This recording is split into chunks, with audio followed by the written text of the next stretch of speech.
ونعوذ بالله من شرور أنفسنا ومن سيئات أعمالنا. من يهده الله فلا مضل له ومن يضلل فلا هادي له. ونشهد أن لا إله إلا الله وحده لا شريك له. ونشهد أن سيدنا وحبيبنا ومولانا محمدا عبده ورسوله الذي أرسله بالحق بشيرا ونذيرا وداعيا إلى الله بإذنه وسراجا منيرا. فقد قال الله تعالى في كلامه المجيد وفرقانه الحميد: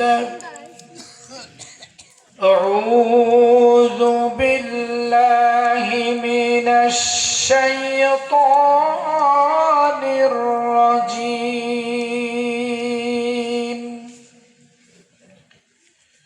بسم الله الرحمن الرحيم.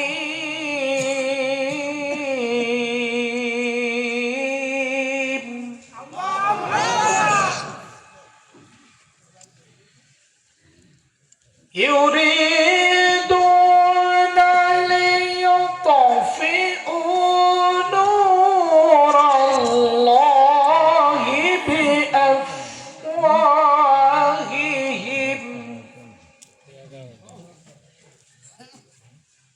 والله متم نوره ولو كره الكافرون.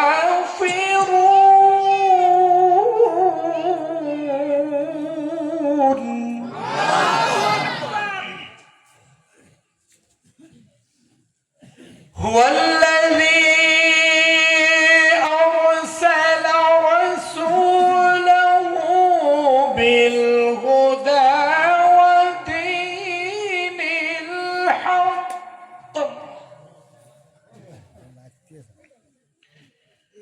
ودين الحق ليظهره على الدين كله ولو كره المشركون.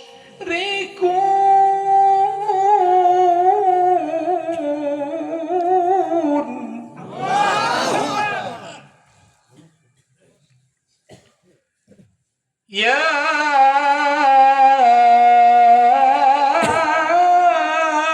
أيها الذين آمنوا هل أدلكم على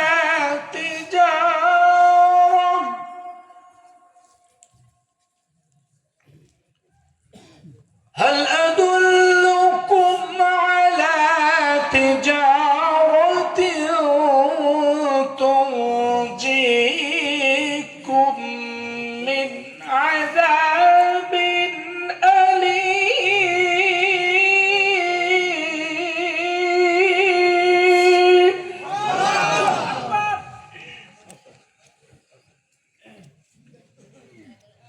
تؤمنون بالله ورسوله وتجاهدون في سبيل الله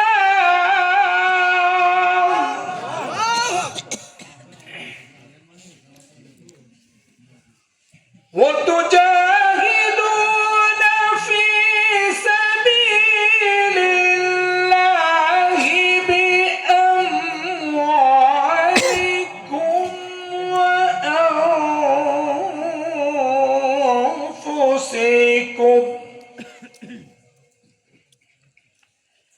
ذلكم خير لكم إن كنتم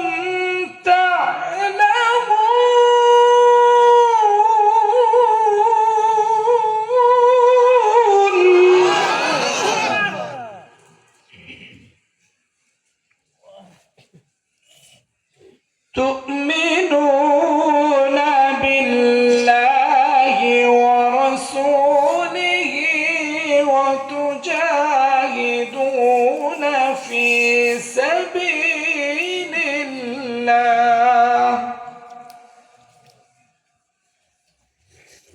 في سبيل الله بأموالكم وأنفسكم ذلكم خير لكم إن كنتم تعلمون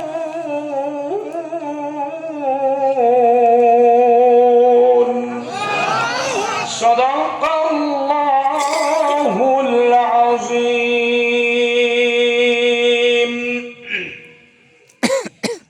নিত্যানন্দপুর যুব সমাজের উদ্যোগে আজকের এই চতুর্থ বার্ষিক তাফসিরুল কোরআন মাহফিল ও ইসালে সওয়াব এই মহতে আয়োজনের সভাপতিত্ব করছেন মোহতারাম মতিয়ার রহমান, সভাপতি অত্র মাদ্রাসা। এই মাহফিল পরিচালনার দায়িত্বে রয়েছেন আপনাদের সকলের অত্যন্ত প্রিয়ভাজন ব্যক্তিত্ব। আমি ইতিমধ্যে ওনার সাথে কথা বলেছি এবং ওনার বিস্তারিত পরিচয় জানার সুযোগ আমার হয়েছে। খুবই দায়িত্ববান এবং খরুসিয়াতের সাথে উনি আপনাদের এই এলাকায় মসজিদ এবং এই মাদ্রাসার দায়িত্ব পালন করে আসছেন বলে আমার কাছে মনে হয়েছে এবং নিশ্চয়ই তা সঠিক হবে। আমাদের হাফেজ মোহাম্মদ বাহারুল ইসলাম,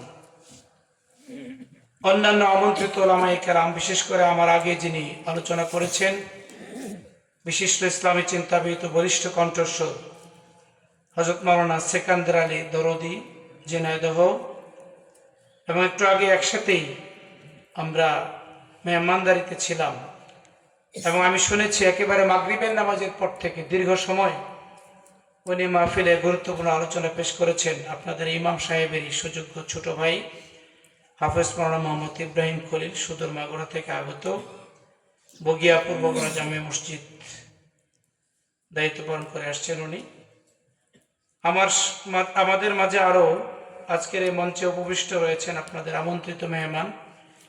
অনুষ্ঠানের অতিথিবৃন্দের মধ্যে রয়েছেন আমার বিশ্ববিদ্যালয় জীবনের পরম শ্রদ্ধাভাজন বড় ভাই, এবং ওনার মাধ্যমে আজকে আপনাদের এখানে আসা ইসলামী ব্যাংকের সম্মানিত কর্মকর্তা, আপনাদের পার্শ্ববর্তী জেনেদা সদরের কৃতি সন্তান মোহতারাম হারুন রশিদ ভাই সহ আমাদের অন্যান্য মেহমানবৃন্দ, আমার সামনে উপবিষ্ট দিনদার ইমানদার মুত্তাকি পরহেজগার ভাই ও বন্ধুগণ, শুনেছি পর্দার আড়ালে আপনাদের সংখ্যা যা, আপনারা এখানে যত উপস্থিত রয়েছেন তার চেয়েও সংখ্যাটা নাকি অনেক বেশি হবে। আমার কাছে সংবাদ এসেছে পর্দার আড়ালে অবস্থানরত আমাদের সেসব দিনদার ইমানদার মুত্তাকি, আমাদের খাদিজা রাদিয়াল্লাহু তাআলা আনহা, হযরত আয়েশা সিদ্দিকা রাদিয়াল্লাহু তাআলা আনহা এবং হযরত ফাতিমা রাদিয়াল্লাহু তাআলা আনহার উত্তরসূরি আমাদের মা এবং বোনেরা, আমি সবাইকে আমার পক্ষ থেকে আবারও সালাম জানাচ্ছি। আসসালামু আলাইকুম ওয়া রাহমাতুল্লাহি ওয়া বারাকাতুহু। সালাম সম্পর্কে আল্লাহ রাব্বুল আলামিন কোরআনে বলেছেন, ওয়া ইযা হুয়্যিতুম বিতাহিয়াতিন ফাহাইয়ু বিআহসানা আও রুদ্দুহা। আল্লাহ তাআলা এখানে সালাম সম্পর্কে বলছেন যে তোমাকে যখন কেউ সালাম দেয়, তোমাকে সালাম দিয়ে অভিবাদন জানায়, সম্বোধন করে, তুমি এর চেয়ে উত্তম রূপে সেই সালামের জবাব দাও। অন্তত সে যেভাবে সালাম দিয়েছে তুমি সেরকম করে তার জবাব দাও। সুবহানাল্লাহ বলে। কথাটা কার? আল্লাহর কথা, কোরআনের কথা। আল্লাহ রাব্বুল আলামিন কোরআনে পাকে ঘোষণা করেন, ওয়া ইযা হুয়্যিতুম বিতাহিয়াতিন ফাহাইয়ু বিআহসানা আও রুদ্দুহা। আল্লাহ তাআলা এখানে বলেন, যখন তোমাদেরকে কেউ সালাম প্রদান করে, অভিবাদন জানায়, তোমরা তার চেয়ে উত্তম রূপে অথবা অন্তত যে যেই রকম ভাবে সালাম প্রদান করলো, অন্তত ততটুকুন জবাবের মাধ্যমে তোমরা সালামের উত্তর দিয়ে দাও। বলেন আল্লাহু আকবার। তাহলে সালাম আদান প্রদান যখন হবে, সেটার সাথে আমরা এরকম যেন মনে না করি যে কাউকে সালাম দেয় এটা একটা স্টাইল, এটা একটা ফ্যাশন, এরকম নয়। এটি কার কথা? আল্লাহ কোরআনের কথা। একজন মুসলমানের সাথে আরেকজন মুসলমানের যখন দেখা সাক্ষাৎ হবে, সবকিছু বাদ দিয়ে প্রথম পরিচয় আসসালামু আলাইকুম ওয়া রাহমাতুল্লাহ। আপনি বলবেন ওয়ালাইকুম আসসালাম ওয়া রাহমাতুল্লাহি ওয়া বারাকাতুহু, অন্তত এতটুকু বাড়িয়ে বলবে, এটা কোরআনের নির্দেশ। না পারলে অন্তত ততটুকুনি বলবে। আমার বন্ধুগণ, আল্লাহ রাব্বুল আলামিন হযরত আদম আলাইহিস সালাতু ওয়াস সালামকে সৃষ্টি করলেন। সৃষ্টি করার পর ফেরেশতাদের একটি দল বসা ছিলেন। আল্লাহ তাআলা নির্দেশ দিলেন, ও আদম, তুমি ওই বসা আছে ওই লোকগুলোর কাছে যাও, আমার ওই ফেরেশতাদের কাছে যাও, তাদের কাছে যাও, তুমি সালাম প্রদান করো এবং তারা কি উত্তর দেয় তা মনোযোগ দিয়ে শোনো। কারণ কিয়ামত পর্যন্ত তোমার যত সন্তানদের মধ্যে যারা ঈমানদার হবে, যারা মুসলিম হবে, তাদের একে অপরের অভিবাদন জানানোর, একে অপরকে সালাম জানানোর এইটাই হবে পরিভাষা। বলেন আল্লাহু আকবার। শুধু তাই না, যখন একজন মুসলমান আরেকজন মুসলমানকে সালাম প্রদান করে এবং তারা পরস্পরে মুআনাকা করে, মুসাফাহা করে, আল্লাহ রাসূল বলেছেন, ওই দুই ঈমানদার বান্দা, মুসলিম বান্দা একজন থেকে আরেকজন বিচ্ছিন্ন হওয়ার আগেই আল্লাহ তাদের জীবনের সব গুনাহ মাফ করে দেন। বলেন সুবহানাল্লাহ। সালাম একটা অত্যন্ত গুরুত্বপূর্ণ বিষয় না ভাই? ইসলামে ছোট বড় যত বিষয় আছে সবকিছু গুরুত্বপূর্ণ এবং সবকিছু হবে কোরআন হাদিস ভিত্তিক। এবং আল্লাহ রাসূল সাল্লাল্লাহু আলাইহি ওয়াসাল্লাম সহ গোটা পৃথিবীতে আল্লাহ তাআলা যত আম্বিয়ায়ে কিরাম আলাইহিমুস সালাতু ওয়াস সালামকে প্রেরণ করেছিলেন, সমস্ত আম্বিয়ায়ে কিরাম আলাইহিমুস সালাতু ওয়াস সালাম তাদের একটাই প্রধান দায়িত্ব ছিল আল্লাহর জমিনে আল্লাহর দ্বীনকে প্রতিষ্ঠিত করা। আর সেটি করেছিলেন বলেই আমার আপনার ব্যক্তি জীবন, পারিবারিক জীবন, সামাজিক জীবন, রাষ্ট্রীয় জীবন, অর্থনীতি, সমাজনীতি, আমার আপনার কৃষিকাজ, ব্যবসা বাণিজ্য, যত যা আছে, আমরা যে যত পেশায় নিয়োজিত রয়েছি, সব পেশা, সব কর্মকাণ্ড, সব কিছু পরিচালিত হবে কোরআন এবং সুন্নাহ ভিত্তিক। সেই জীবন ব্যবস্থা প্রতিষ্ঠার জন্যই আমাদের নবী মুহাম্মদুর রাসূলুল্লাহ সাল্লাল্লাহু আলাইহি ওয়াসাল্লাম তিনিও দিনে আগমন করেছিলেন। কথা ঠিক না ঠিক? মাইকটা একটু চিনচিন করে আওয়াজ করে ফেলে। মাইকম্যান এখানে আছেন, একটু খেয়াল করে চিনচিন করে বাজনা বেজে ওঠে না। প্রিয় ভাই সব, এজন্য আমরা শুরু থেকে শেষ পর্যন্ত যত আলোচনা করব, সব আলোচনা হবে আল্লাহর কোরআন থেকে। আমি আপনাদের সামনে আল্লাহর কালাম থেকে তেলাওয়াতের মাধ্যমে আলোচনা শুরু করেছি। আল্লাহর কালাম তেলাওয়াত করেছি। আল্লাহ রাব্বুল আলামিন বলেছেন, যখন তোমাদের সামনে কোরআন তেলাওয়াত করা হয়, ওয়াইদা কুরিয়াল কুরআন ফাসতামিউ ওয়ানসিতু লাআল্লাকুম তুরহামুন। যখন তোমাদের সামনে কোরআন তেলাওয়াত করা হয়, আল্লাহর কালাম পাঠ করা হয়, তখন তোমরা মনোযোগ দিয়ে তা শোনো এবং চুপ থাকো।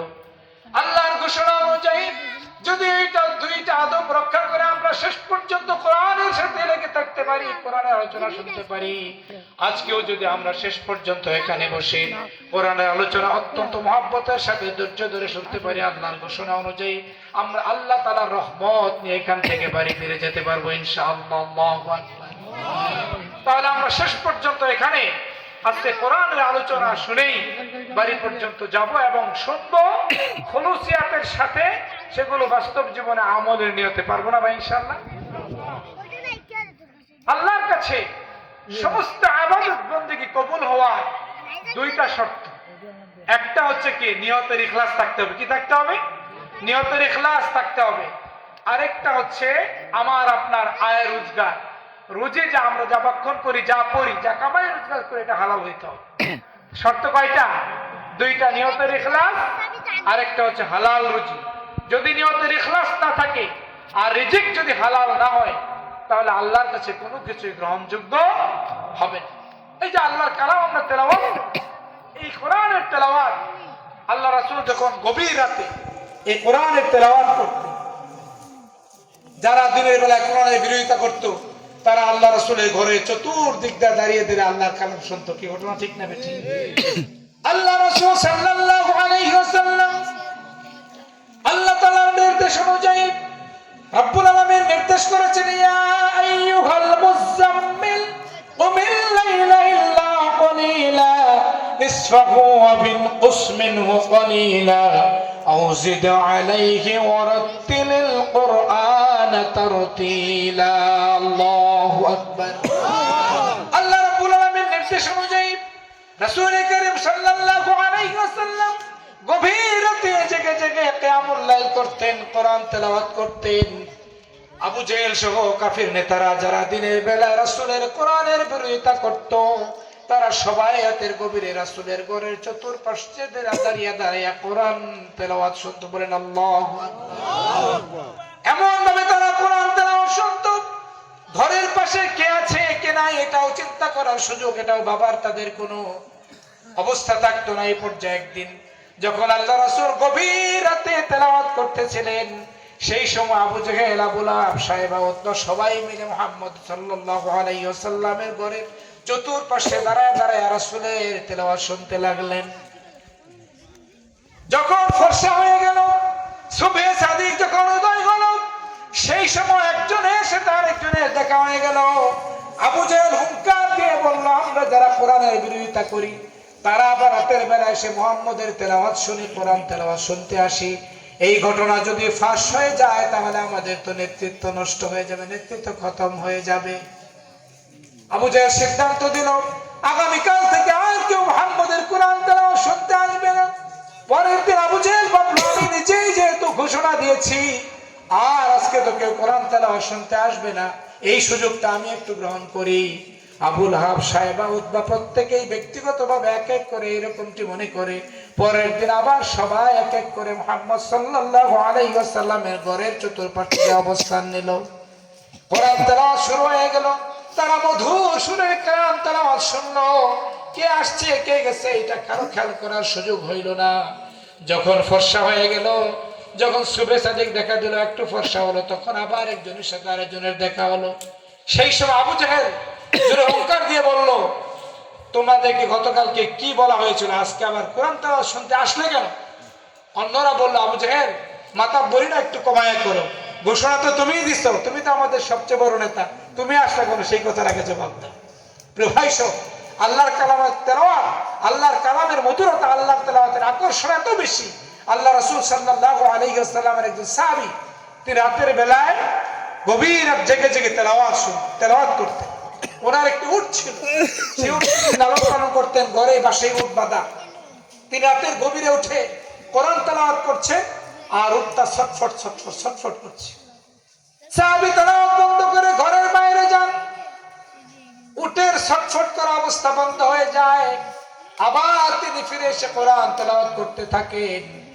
এই অবস্থায় উটটা আবার অস্থিরতা শুরু করে। আবার তিনি বাইরে যান, উটের অস্থিরতা বন্ধ হয়ে যায়। আবার তিনি আসলেন, তেলাওয়াত শুরু করলেন, উটের ছটফট করা শুরু হয়ে গেল। তিনি ঘর থেকে বের হলেন। তৃতীয়বার যখন তিনি দেখলেন ওনার ঘরের পাশ থেকে কি যেন একটা আস্তে করে ওর আকাশের দিকে চলে গেল। বলেন আল্লাহু আকবার। আল্লাহ রাসূলের সাহাবী পরের দিন রাসূলের দরবারে যায় এই ঘটনা বর্ণনা দিলেন। আল্লাহ রাসূল বললেন, তুমি তেলাওয়াত বন্ধ করলে কেন? তোমার তেলাওয়াতের মধুরতায় আসমানের একদল ফেরেশতা তোমার ঘরে এসে তোমার তেলাওয়াত শোনার জন্য অবস্থান নিয়েছিল। বলেন আল্লাহু আকবার। আর ওই ফেরেশতাদের অবস্থান, ফেরেশতাদের আগমন তোমার ওই উট বুঝতে পেরেছিল, এই জন্য উট অস্থিরতা করে ছটফট ছটফট করতেছিল। বলেন আল্লাহু আকবার। কাজে আমরা আল্লাহর কোরআনের তেলাওয়াত এবং আল্লাহর কালাম অত্যন্ত মনোযোগ দিয়ে ভালোভাবে শুনবো এবং শেষ পর্যন্ত ধৈর্য ধরে থাকার চেষ্টা করবো। আমি বলেছিলাম যে আল্লাহর কাছে সমস্ত ইবাদত বন্দেগী কবুল হওয়ার দুইটা শর্ত, একটা হচ্ছে নিয়তের ইখলাস আর একটা হচ্ছে কি হালাল রুজি। আল্লাহ রাসূলের সর্বাধিক হাদিস বর্ণনাকারী সাহাবী হযরত আবু হুরায়রা রাদিয়াল্লাহু তাআলা, তিনি একদিন আল্লাহ রাসূলের কাছ থেকে হাদিস শুনে এসে অন্য সাহাবীদেরকে হাদিস শোনানোর চেষ্টা করলেন, তিনি বেহুশ হয়ে গেলেন। আবু হুরায়রা রাদিয়াল্লাহু তাআলা বেহুশ হয়ে পড়ে যান। আবার হাদিস বলতে চাইলেন, বেহুশ হয়ে পড়ে গেলেন। আবার হাদিস বলতে চাইলেন, বেহুশ হয়ে পড়ে গেলেন। পরপর 3 বার যখন এই অবস্থা হলো, আল্লাহ রাসূল অন্য সাহাবীরা জিজ্ঞেস করেন, আবু হুরায়রা, তুমি তো প্রতিনিয়ত কত হাদিস কত বাণী রাসূলের কাছ থেকে এসে আমাদেরকে শোনায় থাকো, আজকে এমন কি কথা, এমন কি বাণী তুমি রাসূলের কাছ থেকে শুনে আসলা, যেটি বলতে যে তুমি নিজেকে সংবরণ করতে পারছো না, বারবার বেহুশ হয়ে যাচ্ছ? এবার আবু হুরায়রা রাদিয়াল্লাহু তাআলা বলেন, আজকে আমি আল্লাহ রাসূলের কাছ থেকে যেই বাণী যেই ঘোষণা শুনে আসলাম, আমি চিন্তা করছি, আমার টেনশন হচ্ছে কিয়ামতের দিন যদি আমার সেই অবস্থা হয় তাহলে আমার কি অবস্থা হবে। সেই পেরেশানির কারণে আমি এই হাদিস বলতে যে বারবার বিমর্ষ হয়ে যাচ্ছি। আল্লাহ রাসূলের আজকে সেই গুরুত্বপূর্ণ বাণী হলো, কিয়ামতের দিন আল্লাহ তাআলা 3 ব্যক্তির হাসর নাসর দিয়ে তার হিসাব নিকাশ কার্যক্রম শুরু করবেন। তার মধ্যে 1 নম্বরে আল্লাহ তাআলা ডাকবেন দ্বীনের পথে একজন শহীদকে। বলেন সুবহানাল্লাহ। দ্বীনের পথে শহীদ হওয়া একজন ব্যক্তিকে আল্লাহ তাআলা ডেকে বলবেন, ও বান্দা, দুনিয়ার জীবনে তোমাকে আমি অনেক ধরনের নিয়ামত দিয়েছিলাম, আমার জন্য আজকে তুমি কি করে এসেছো? আল্লাহ সেই বান্দা আল্লাহ তাআলাকে বলবেন, রব্বুল আলামিন, দুনিয়ার জীবনে, ভাই মাইকটা আপনার ঠিক করো না, বুঝতেছেন না আওয়াজ? আবু হুরায়রা রাদিয়াল্লাহু তাআলা আনহু বলেন, আল্লাহ রাব্বুল আলামিন একজন শহীদকে ডাকবেন। ডাকার পরে ওই শহীদ বান্দাকে বলবেন, ও বান্দা, দুনিয়ার জীবনে তোমাকে আমি অনেক নিয়ামত দিয়েছিলাম, আজকে আমার জন্য তুমি কি নিয়ে এসেছো, কি করে এসেছো? ওই বান্দা আল্লাহ রাব্বুল আলামিনকে বলবেন, রব্বুল আলামিন, দুনিয়ার জীবনে একজন মানুষ হিসেবে একজন মানুষকে তুমি যত নিয়ামত দিয়েছো, যত সম্পদ দিয়েছো, তার মধ্যে শ্রেষ্ঠ নিয়ামত, শ্রেষ্ঠ সম্পদ হলো যার যার জীবন তোমার দ্বীনের জন্য আমি আমার জীবনটাই বিলিয়ে দিয়ে শহীদ হয়ে এসেছি। আল্লাহ বলবেন, ও বান্দা, মিথ্যা বলছো, তুমি দুনিয়ার জীবনে শহীদ হয়েছো এটা সঠিক, কিন্তু তোমার মনে ইখলাস ছিল না, খুলুসিয়াত ছিল না, তোমার মনে মনে ইরাদা ছিল লোকজন তোমাকে বীর খেতাব দিবে, লোকজন তোমাকে বীর বলবে, এই জন্যই তুমি শহীদ হয়েছিলা। দুনিয়ার জীবনে লোকজন তোমাকে বীর খেতাব দিয়েছে, দুনিয়ার জীবনে তোমার পাওনা শেষ হয়ে গেছে, আজকে আমার জন্য, আমার কাছে তোমার জন্য আর কোনো পাওনা অবশিষ্ট নাই। জাহান্নামের ফেরেশতারা দাঁড়িয়ে থাকবেন আল্লাহর নির্দেশে, ওই বান্দাকে উল্টো করে ওই শহীদ ব্যক্তিকে টেনে শেষে নিয়ে জাহান্নামে নিক্ষেপ করা হবে। বলেন নাউজুবিল্লাহ। একজন শহীদ নিয়তের ইখলাস না থাকার কারণে সে জাহান্নামে হবে। দ্বিতীয় যে ব্যক্তিকে আল্লাহ তাআলা ডাকবেন, সেই ব্যক্তি হচ্ছেন একজন আলেম। আমাদের দেশে এরকম অনেক আলেম আছে না ভাই? ভাইরাল বক্তা, বিশাল বড় ভাইরাল বক্তা, হ্যাঁ, বিভিন্ন দিক থেকে আসেন। এবং বর্তমান বাস্তবতা এটি যে আমাদের দেশে যখন মাহফিল ঠিক করা হয়, অনেকেই মাহফিল কর্তৃপক্ষ যারা নিজেদের এলাম কালাম থাক আর না থাক, কোরআন হাদিস ওনারা জানুক আর না জানুক, দেখবেন ইউটিউব নিয়ে বসে যায়, বক্তা চয়েস করে না ভাই? এরকম সেখানে অনেক আলেমও থাকে, নন আলেমও থাকে, থাকে না? থাকে। এরপরে বক্তার আপনার সুরসার অজনসিয়ত সুইনা তার ওখানে নাম্বার দেওয়া থাকে। আমি বাস্তব কথা বলছি, কেউ কিছু মনে নেবেন না। তো ওই নাম্বার নিয়ে বক্তাকে ফোন করা হয়, বক্তা খুব ব্যস্ত থাকেন। কেন বলছি? দ্বিতীয় যে ব্যক্তিকে আল্লাহ তাআলা ডাকবেন, তিনি হবেন একজন আলেম। ওই আলেম আল্লাহ তাআলা ডাকার পরে আল্লাহ তাআলা তাকে তার নিয়ামতের কথা উল্লেখ করে জিজ্ঞেস করবেন, আমার জন্য কি করে এসেছো? সেই আলেম বান্দা বলবে যে আলেমের অনেক খেদমত করছি, আমি অনেক ভালো তেলাওয়াত করতাম, তেলাওয়াত করে মানুষকে শোনাইছি। আল্লাহ বলবেন, তুমি মিথ্যা বলছো, তুমি এগুলো করছো মানুষ যাতে তোমাকে বড় আলেম বলে, বড় কারি বলে, এই জন্য। তা আমাদের বর্তমান অবস্থাও ঠিক অনেকটা সেই পর্যায়ে। তো বলছিলাম যে বক্তাকে আপনার ইউটিউবের নাম্বার থেকে ফোন দেবে, বক্তা সাহেব খুব ব্যস্ত, নিজের কথা বলার সময় নাই, পিএস আছে, বলবে যে আমার পিএস এর সাথে কথা বলেন। পিএস কথা বলবে, বলার পরে বলবে যে আগামী এই বছর তো নাই, আমার হুজুরের তো আগামী বছরও কোনো মাহফিলের সিরিয়াল নাই, ডায়েরিতে কোনো তারিখ খালি নাই, হয় না এরকম? এরপর বলবে যে ঠিক আছে, একটা মাহফিলের ডেট দেওয়া যাইতে পারে, হ্যাঁ আমি চিন্তা করে দেখি হুজুরকে বলে, তবে খামটা কিন্তু একটু মোটা লাগবে, একটু বড় লাগবে, বুঝেন নাই? কিসের খাম বুঝছেন তো? কি বাস্তবতা আছে না নাই? এবার পিএস সাহেব বলবে যে ঠিক আছে, একটা ডেট দেওয়া গেল, কি করতে হবে? কিছু টাকা অগ্রিম বিকাশে পাঠাইতে হবে। কিভাবে পাঠাইতে হবে? বিকাশে। বলেন 1 মাস 1.5 মাস 2 মাস বা বছর আগে, 1 বছর আগে, 2 বছর আগে আপনি একটা মাহফিলের ডেট নেবেন, সেখানে বিকাশে টাকা পয়সা নেবেন, আগামীকালকে আমি বাঁচবো কি বাঁচবো না এই গ্যারান্টি কেউ দিতে পারবে? তাহলে কি করে আমি একজন বক্তা হয়ে, একজন আলেম হয়ে অগ্রিম টাকা আমি নিব? প্রিয় ভাই সব, এরপরে বিকাশে প্রাথমিক পর্যায়ের পেমেন্ট হয়ে গেল, আদান প্রদান হয়ে গেল। আর মাহফিলের কাছাকাছি সময় যখন আবার আসবে, ওই আলেম বা বক্তা সাহেব পিএস কে বলবেন এইবার যে মাহফিলের সময় তো খুব কাছাকাছি, টাকা তো এখন অনেক বাকি, আরেকবার যোগাযোগ করো। যোগাযোগ করে পিএস বলবে যে আবার আর কিছু পাঠাই দেন, দ্বিতীয় কিস্তি, এটারও রকেট। তাহলে প্রথম হলো বিকাশ, তারপরে রকেট। এখন বক্তা আসেন ওয়াজ করতে, আসার পরে যখন মাহফিলে ওয়াজ করতে উঠবেন, তার আগে পিএস কে বলবেন যে বাকি যে পরিমাণ রয়েছে সেটাও নিয়ে নাও, অর্থাৎ পকেট। তাহলে প্রথম হচ্ছে বিকাশ, তারপরে রকেট, তারপরে বক্তা আসেন, করেন ওয়াজ, হয় শুধু আওয়াজ, মানুষের হেদায়েতের জন্য খুলুসিয়াতের নিয়ে না থাকার কারণে এগুলো বক্তারা ওয়াজ করে, কিন্তু মানুষের মধ্যে কোনো তাসির হয় না। কথা ঠিক কিনা বলেন?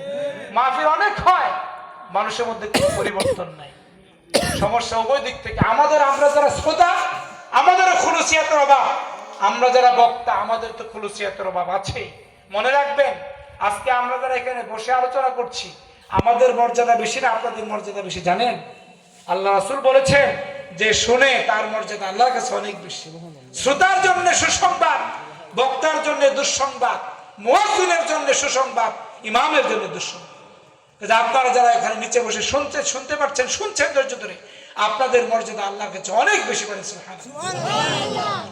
আপনারা যারা আজকে এখানে কোরআন হাদিসের আলোচনা শোনার জন্য নিয়তের খুলুসিয়াত নিয়ে বাড়ি থেকে বের হয়ে এসেছেন, আল্লাহ রাসূলের ঘোষণা, আপনারা যখন ঘর থেকে বের হয়েছেন, আল্লাহ রাব্বুল আলামিন ফেরেশতাদেরকে ডেকে আপনাদের হেঁটে চলে আসার জন্য ফেরেশতাদের নূরের পাখাগুলো বিছিয়ে দিয়েছেন। বলেন আল্লাহু আকবার।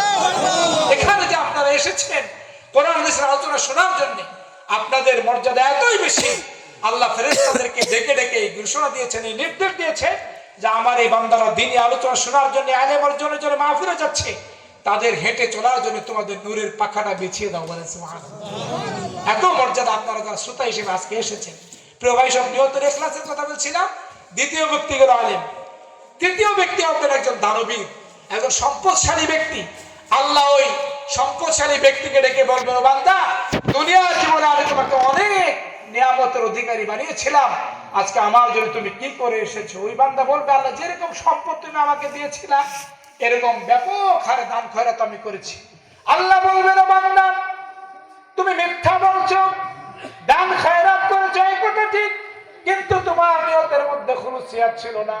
দান করেছো এই উদ্দেশ্যে, এই নিয়তে লোকজন যাতে তোমাকে বড় দানবীর বলে উপাধিতে দানবীর খেতাব প্রদান করে। দুনিয়ার জীবনে তুমি সেই খেতাব, সেই উপাধি, তোমার যে যা পাওয়ার ইচ্ছা ছিল তা পেয়ে এসেছো। আজকে আমার কাছে তোমার জন্য আর কোনো পাওনা অবশিষ্ট নাই। জাহান্নামের ফেরেশতারা অপেক্ষা করবেন সেই তৃতীয় ব্যক্তি দানবীর কেউ টেনে শেষে নিয়ে উল্টো করে জাহান্নামে নিক্ষেপ করবেন। বলেন নাউযুবিল্লাহ। এইজন্য যে যা করবে, সমস্ত দুনিয়ার জীবনের যত কোনো খারাপ কাজ তো করার এখতিয়ার ইমানদারের নাই।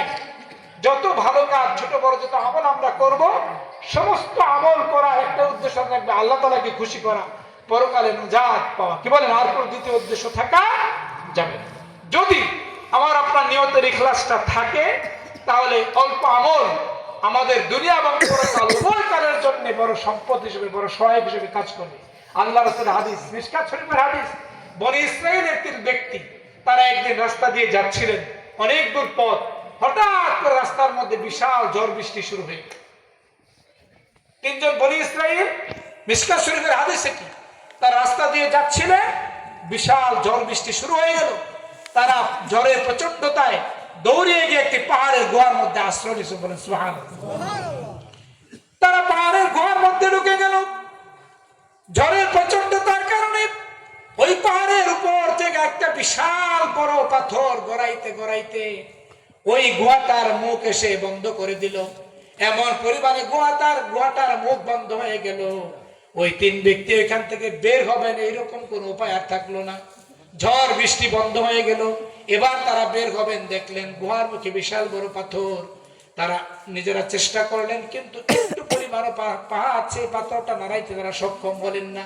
দেখলেন যে যেই পরিমাণে সেই পাহাড় যেইভাবে সে গুহার মুখটা আটকে দিয়েছে, সেখানে পরে তাদের মৃত্যুবরণ করা ছাড়া আর কোনো উপায় নাই। তাদের ওই তিন ব্যক্তির মধ্যে এক ব্যক্তি বললেন, চলো আমাদের জীবনে আমরা এমন কোন বিশেষ আমল করেছি কিনা যে আমলটা শুধুমাত্র একমাত্র আল্লাহকে খুশি করার জন্য ছিল। প্রত্যেকে আমরা আমাদের সেই আমলটার কথা স্মরণ করি এবং সেও ছিল আল্লাহ তাআলা যেন আমাদেরকে এখান থেকে নাজাত দেন, সেই জন্য আল্লাহর কাছে দোয়া করি। বলেন সুবহানাল্লাহ। তিন ব্যক্তি, তার মধ্যে একজন বললেন, পরামর্শ দিলেন, চলো আমাদের জীবনে যদি এমন কোন গুরুত্বপূর্ণ বিশেষ আমল থেকে থাকে যে আমল শুধুমাত্র আল্লাহ তাআলাকে সন্তুষ্টি করার জন্যই করেছি, সেটার কথা আমরা স্মরণ করি এবং আল্লাহর সাহায্য চাই। যেই ব্যক্তি বললেন, তিনি প্রথমে স্মরণ করলেন, তিনি বললেন, রব্বুল আলামিন, আমার অনেকগুলো ছাগল ছিল, ওই ছাগলগুলো আমি মরুভূমির মধ্যে চড়াই এবং ওই ছাগলের দুধ দহন করে এগুলো আমার রিজিকের ব্যবস্থা, আমার সন্তান এবং আমার স্ত্রী এবং আমার ঘরে যারা আমার সংসারে যারা রয়েছেন প্রত্যেকের রিজিকের ব্যবস্থা এইটাই থেকেই হয়। আমার ঘরে বৃদ্ধ পিতা মাতা ছিলেন, আমি সারাদিন বকরি চড়ানোর পর সন্ধ্যার আগে যখন বকরিগুলো নিয়ে এসে বাড়িতে ফিরি, তখন দুধ দহন করার পর আমার সন্তানগুলো সারাদিন না খেয়ে, শিশু সন্তানগুলো চতুর্দিক দিয়ে কান্নাকাটি করতে থাকে। কিন্তু কোনোদিন আমি আমার বৃদ্ধ পিতা মাতাকে আগে না খাওয়ায়া তাদেরকে সন্তুষ্ট না করে, আমি আমার ইচ্ছা থাকা সত্ত্বেও, আমার সুযোগ থাকা সত্ত্বেও আমার পিতা মাতাকে ওই দুধ পান না করায়া জীবনেও কোনোদিন আমার সন্তান আদির মুখে এক ফোঁটা দুধ আমি দেওয়া পান করার জন্য দেই নাই। প্রথম ব্যক্তি স্মরণ করলো যে আমার ঘরে আমার বৃদ্ধ পিতা মাতা ছিল, আমি ওই দুধ দহন করে ইচ্ছা করলেই আমার সন্তানদেরকে আগে খাওয়াইয়া তারপর আমার পিতা মাতাকে খাওয়াইতে পারতাম। কিন্তু আমার বৃদ্ধ পিতা মাতা, আল্লাহ তাআলা তারপরেই পিতা মাতার হক বান্দার উপর সবচেয়ে গুরুত্বপূর্ণ এটি দিয়েছেন আল্লাহর ঘোষণা অনুযায়ী। কাজে আমি আমার পিতা মাতাকেই আগে দুধ পান করে তাদেরকে সন্তুষ্ট করে তাদেরকে তৃপ্ত করে তারপর আমার সন্তানদেরকে খাওয়াইছে। আল্লাহ, যদি এই কাজটা তোমার পছন্দ হয়ে থাকে, যদি তোমার বয়স শুধু তোমার সন্তুষ্টির আশায় এই কাজটি করে থাকি, আল্লাহ আজকে এই বিপদের মুহূর্তে তোমার কাছে সাহায্য চাই। আল্লাহ, তুমি আমাদেরকে পাথরটা একটু সরাইয়া দাও যেন আমরা বের হইতে পারি। সুবহানাল্লাহ।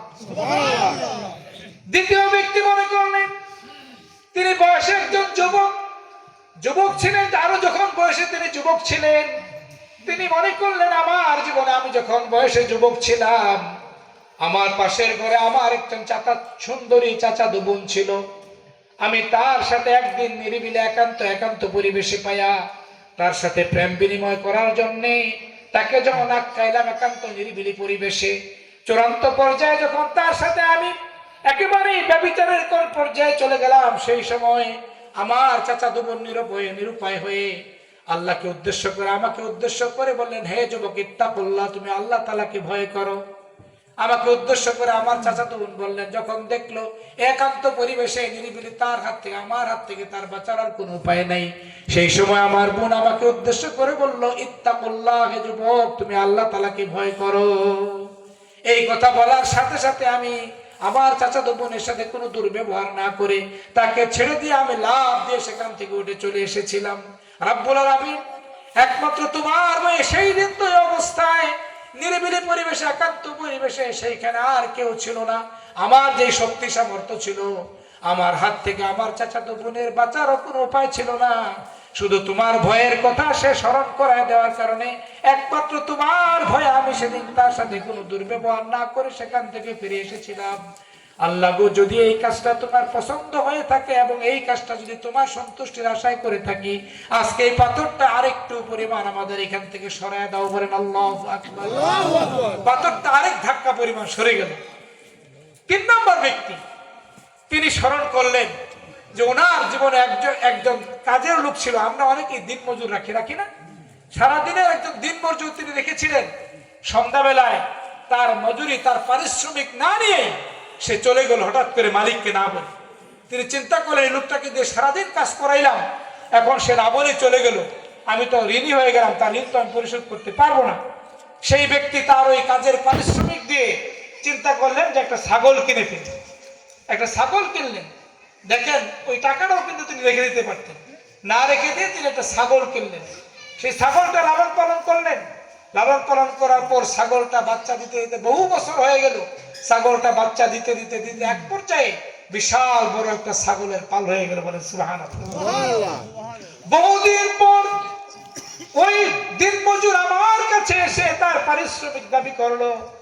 আমি তাকে ডেকে বললাম, তুমি তো আমাকে বিপদে ফেলে চলে গিয়েছিলে, যাই হোক তুমি এসেছো, আমাকে বিপদ মুক্ত করেছো।